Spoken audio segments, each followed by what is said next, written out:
Remove the rivets. Pry up the center of the rivet first. This will unlock it. Next, pry up the base of the fastener. There are 8 rivets that need to be removed. Turn the wheel to give yourself better access to the lining. Remove the rivets. Pry up the center of the rivet first. This will unlock it. Next, pry up the base of the fastener. Remove the bolt by turning it counterclockwise. The steps needed to access the other side are the same as this side. Turn the wheel to give yourself better access to the lining. Pry up the center of the rivet first. This will unlock it. Next, pry up the base of the fastener. Remove the bolt by turning it counterclockwise. Now we're going to look and kind of all underneath here, kind of towards the front of the vehicle, there's going to be a bunch of bolts we're going to need to remove in order to get this bumper off. So now we're going to come to the front here, and basically any bolt that's kind of really close to the front of the car here. There are 6 bolts that need to be removed. Remove the bolts by turning them counterclockwise. So now that we have all the bolts and fasteners off, we're going to come to one side or the other, doesn't matter which one we do first. We're going to look where the bumper connects here. We're going to grab, wiggle, and pull kind of straight out. Okay, and we can see that's going to come disconnected, and then you will kind of want to pull straight back. It'll kind of disconnect it from the actual headlight housing there. So now that that's loose, we're going to loosen up this top part. And with this, you have to kind of lift this up and then back. So what we're going to do is kind of start here, and you have to lift almost like straight up here,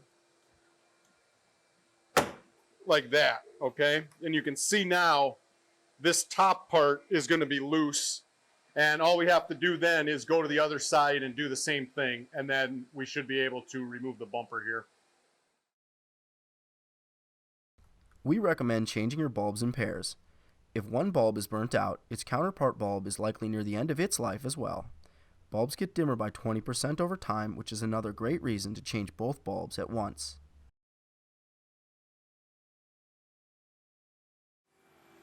So now we have both these sides kind of loose. You can see the bumper is pretty loose at this point, so I'm going to come to the middle. You might have to kind of lift it up and over the hood latch here, but we should be able to kind of just wiggle and get this bumper off of here. Okay, now I did set down this carpet here on the ground. We're going to set it onto that carpet so we don't scratch anything. So once we have the bumper off, then there's going to be one connector, and we want to come over here to the passenger side, and the connector we need to remove to get this bumper out of the way is kind of over here. To remove this connector, you're going to notice this little black kind of part here. You actually have to kind of pry this back. It kind of is, it'll do like kind of a lever action kind of, and then push the tab here and pull to remove. And then once we have that connector removed, you can see this bumper is going to come completely off here.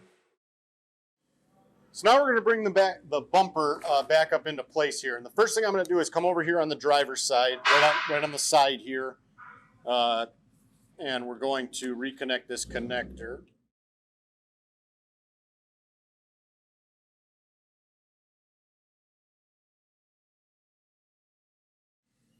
And then we're just going to lift this up into position here. Kind of get everything kind of up and just kind of setting there. And now that we have everything kind of up into position, we can go to the sides and kind of push those areas back in that we need to and replace the bolts and the fasteners that we need to after that.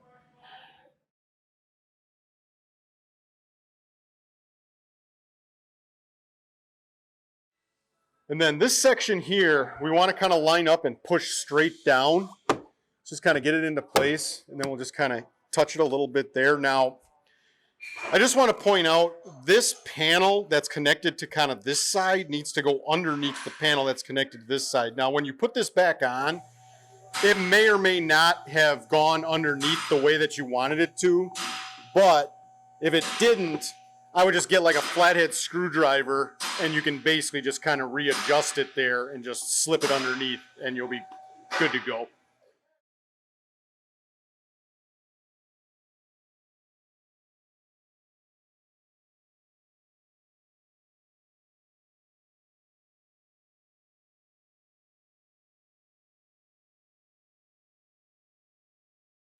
So once we get the bumper back on, before we start putting any bolts in, you want to come to the bottom here and make sure that the panel is sitting kind of over the bumper like this. So you can see this panel is kind of over the bumper.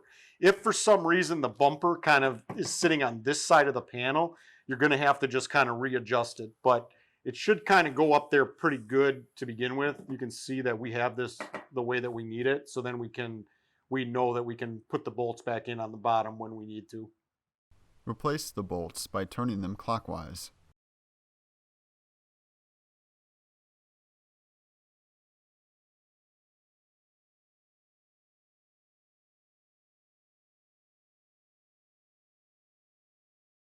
Replace the bolt by turning it clockwise.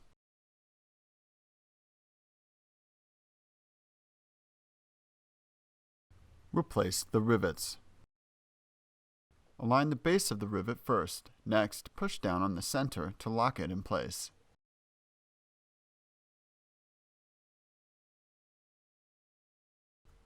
Turn the wheel to give yourself better access to the lining. Replace the bolt by turning it clockwise. Align the base of the rivet first. Next, push down on the center to lock it in place. Replace the rivets. Align the base of the rivet first. Next, push down on the center to lock it in place. Make sure the assembly is tight and secure.